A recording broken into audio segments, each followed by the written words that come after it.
हम 2 साल से जिम जा रहे हैं, हम 3 साल से जिम जा रहे हैं, हम 5 साल से जिम जा रहे हैं, पर हमारी बॉडी नहीं बन रही। अब लोग बोलते हैं कि तुम कार्डियो करो, ट्रेडमिल करो, स्टेयर मास्टर करो, भागो, रनिंग करो, सुबह रनिंग करो, शाम में रनिंग करो। नहीं, यही फैट लॉस है, यही वेट लॉस है और ऑलमोस्ट यही मसल बिल्डिंग भी है। So what is up people, I'm back with yet another video and आज की video will be the last video you will need to watch अपने फैट लॉस जर्नी के लिए, अपने वेट लॉस जर्नी के लिए या फिर अपने ट्रांसफॉर्मेशन जर्नी के लिए।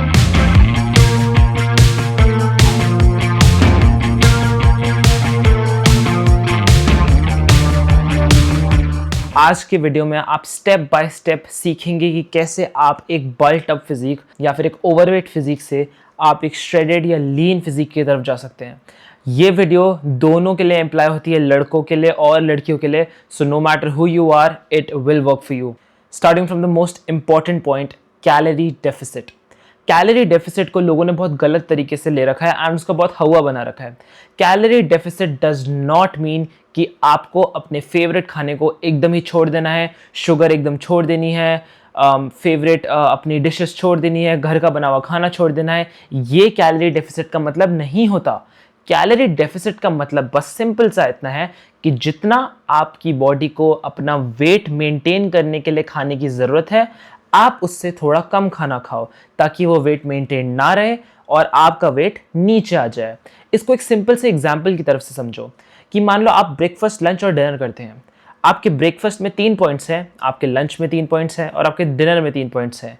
ये सारे मिलके टोटल 9 पॉइंट्स बन जाते हैं और आपकी बॉडी को वेट को मेंटेन करने के लिए भी 9 पॉइंट्स की ज़रूरत है। फॉर एग्जाम्पल, अगर आपका वेट 70 किलोज है तो 70 किलो पे आपको रहने के लिए भी 9 पॉइंट्स लगेंगे।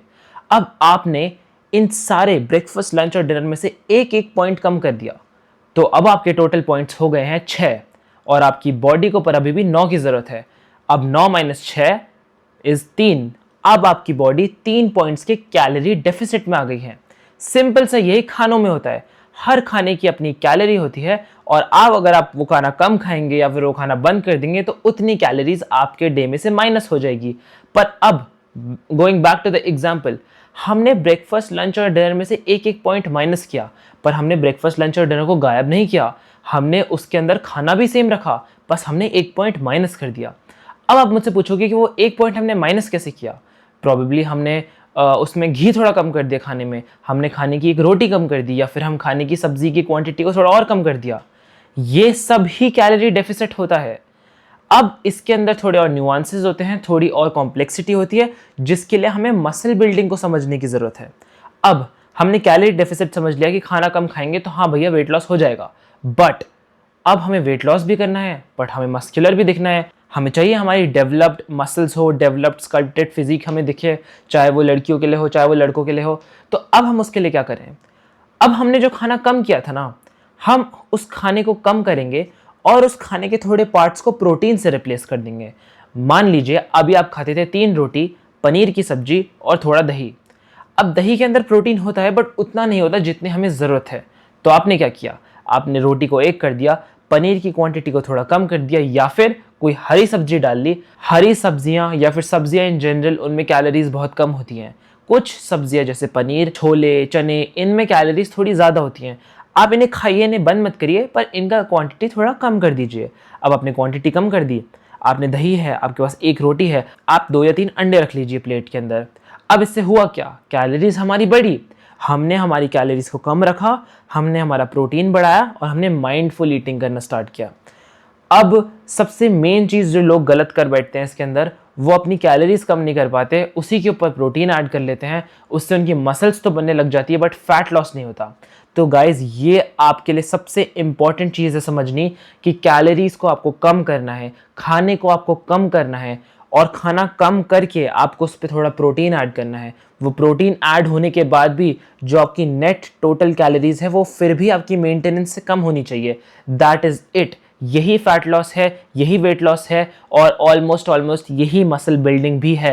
अब आपने ये देख लिया कि मसल बिल्डिंग, फैट लॉस और कैलोरी डेफिसिट के कुछ रूल्स हैं, बट अब आपको जो दूसरी चीज समझनी है वो है जिम करना और मसल बिल्डिंग के स्टिमुलस को अचीव करना। अब मैं आपको बहुत सिंपली समझाता हूँ कि कैसे जिम आपकी मसल बिल्डिंग के लिए हेल्प करता है। लोग कहते हैं हम जिम जाते हैं, हम 2 साल से जिम जा रहे हैं, हम 3 साल से जिम जा रहे हैं, हम 5 साल से जिम जा रहे हैं, पर हमारी बॉडी नहीं बन रही। अब आपने कैलोरी डेफिसिट समझ लिया, आपने प्रोटीन इंटेक समझ लिया, अब आप समझिए जिम के इंपॉर्टेंस और वो कैसे करते हैं। अब जिम में मसल्स कैसे बनती हैं? जब आप जिम जाते हैं, आप कोई एक्सरसाइज करते हैं, मान लो तुम बेंच प्रेस कर रहे हो, अब आपने बेंच प्रेस किया, मान लो आपने वीक 1 पे 10 किलो से बेंच प्रेस किया, अब आपने वीक 2 पे 20 किलो से बेंच प्रेस किया, आपके वीक 1 पे 5 रेपिटेशंस आए और वीक 2 पे आपके 4 रेपिटेशंस आए।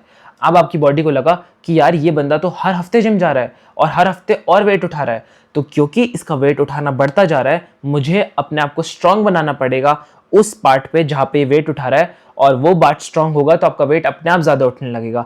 जो मसल होती है वो ही फोर्स जनरेट करती है, मसल आपकी बॉडी में फोर्स जनरेट करने में हेल्प करती है। तो जब आपकी मसल बड़ी होगी, फोर्स ज्यादा जनरेट होगी, वेट ज्यादा उठेगा, तो आप नए वेट पे जाओगे और उस नए वेट के लिए आपकी बॉडी को और फोर्स जनरेट करनी होगी, तो वो मसल्स को और बढ़ाएगी। एंड इससे करते करते, यही प्रोसेस को रिपीट करते करते आपकी मसल्स उतनी बड़ी हो जाएगी जितनी बड़ी आपको चाहिए। और ये हर मसल ग्रुप के लिए है, चाहे वो शोल्डर हो, चेस्ट हो, बैक हो, एब्स हो, लेग्स हो, कोई भी मसल ग्रुप हो। अब लोग क्या करते हैं, वो जाते हैं जिम में, वेट्स उठाते हैं, वो फेलियर भी हिट नहीं करते, वो अपने मैक्स पे भी नहीं जाते, एंड वो बस वेट को ऊपर नीचे करके आ जाते हैं और फिर सोचते हैं कि मसल क्यों नहीं बन रही। You have to achieve failure. You have to take it that far. Nobody wants to go that far. It's too scary. But you know something? I got news for you. That's where winning is. People, you need to hit failure on exercises, या फिर you need to go close to failure. आप failure तक नहीं भी गए, at least आपने 1 या 2 rap पहले फेलियर तक आप वहां तक भी पहुंच गए, वो भी बहुत अच्छा है मसल बिल्डिंग के लिए। सिर्फ फेलियर हिट करना जरूरी नहीं है। आपने जिम करा, आपने प्रोटीन इंटेक लिया, आपने कैलोरी डेफिसिट ली, अब जो चौथा पार्ट है इस वीडियो का वो है कार्डियो। अब लोग बोलते हैं कि तुम कार्डियो करो, ट्रेडमिल करो, स्टेयर मास्टर करो, भागो, रनिंग करो, सुबह रनिंग करो, शाम में रनिंग करो। नहीं, आपको एक सिंपल कार्डियो चुनना है जो आप रोज कर पाओ, और उतना ही कार्डियो करना है जितना कार्डियो करके आपकी बॉडी फटीग में ना जाए। अब आपने मान लो 10 किलोमीटर आज भागे, 10 किलोमीटर कल भागे, फिर भागे, और आपका 7वें दिन तक, वीकेंड तक तो 10 किलोमीटर छोड़ो, बिस्तर से उठने की हालत नहीं है। ये नहीं करना है। आई अंडरस्टैंड कि आपको बहुत जल्दी फैट लॉस करना है, बट आपको फैट लॉस को सस्टेनेबल बनाना है, ताकि आपकी बॉडी जब फैट लॉस कर ले उसके बाद भी आप उसी वेट पे रहो, आपका वेट एकदम से ऊपर ना चले जाए एकदम से सारी एक्सरसाइज छोड़ के। अगर आप वो एक्सरसाइज चुनेंगे जो आप लंबे टाइम तक कर सकते हैं, तो आप वो पूरे टाइम कर पाएंगे, रोज कर पाएंगे, और आपका वेट हमेशा नीचे रहेगा। तो अब आपको एक ऐसा कार्डियो चुनना है जैसे वॉकिंग, जैसे साइकिलिंग, जैसे छोटी मोटी रनिंग, या फिर स्पोर्ट्स खेल सकते हैं शाम में, बास्केटबॉल, फुटबॉल, क्रिकेट, बहुत सारे स्पोर्ट्स हैं, टेबल टेनिस, आप वो सब खेलिए। आपकी कार्डियो के लिए अच्छा है, आपका मज़ा भी आएगा, एंड आपको नया स्पोर्ट या स्किल सीखेंगे, वो बहुत अच्छी चीज़ है। बस ज़्यादा इंटेंस नहीं जाना है। अगर आप एक स्पोर्ट्समैन है उसके अलावा वो एक एक्सेप्शन है, बट अगर आप एक नॉर्मल इंसान है, आपको ज़्यादा इंटेंस नहीं जाना है। आप हफ्ते में 4 से 5 बार कार्डियो करिए, that is more than enough. Cardio magically आपका फैट लॉस नहीं कराता है, कार्डियो एक सप्लीमेंट होता है फैट लॉस के लिए। फैट लॉस का फिर भी वही मेन प्रिंसिपल है, खाना कम खाइए, आपकी बॉडी को जितनी कैलोरीज की ज़रूरत है आप उतनी कम कैलोरीज करिए। कार्डियो उन कैलोरीज को कम करने में मदद करता है, एड करता है, सप्लीमेंट करता है। तो कार्डियो को उसी तरीके से करिए। कार्डियो आपका पूरा फैट लॉस जर्नी का मेन टूल नहीं है। तो अब आपने समझ लिया कार्डियो, आपने समझ लिया कैलोरी डेफिसिट, प्रोटीन इनटेक, और जिम कैसे करते हैं। इस वीडियो में मैं ब्रॉडली इन्हीं टॉपिक्स को कवर कर रहा हूं। अगर आपको इनमें से किसी भी एक टॉपिक पे पर्टिकुलर वीडियो चाहिए पूरी डिटेल के अंदर, आप कमेंट करिए चेंज, तो मैं पहली वीडियो जो बनाऊंगा वो जिम पे बनाऊंगा कि कैसे एक्सरसाइजेस करनी है, क्या क्यूज होते हैं, कैसे तुम्हें उन्हें परफॉर्म करना होता है, और कितनी एक्सरसाइजेस करनी होती है, और कौन सी एक्सरसाइज चुनना आपके लिए बेस्ट हो सकता है, चाहे आप लड़का हो चाहे आप लड़की हो। अगर आपको इस पे वीडियो चाहिए, comment change, and I will definitely make the next video on this. And please guys subscribe करो, आपके सब्सक्राइब से मोटिवेशन मिलता है और ऐसा कंटेंट बनाने के लिए, और इस वीडियो के रिस्पॉन्स से मुझे पता चलता है कि ये वीडियो आपको पसंद आ रही है और मुझे इसी डायरेक्शन में और कंटेंट क्रिएट करना है। I will meet you in the next one. Bye bye.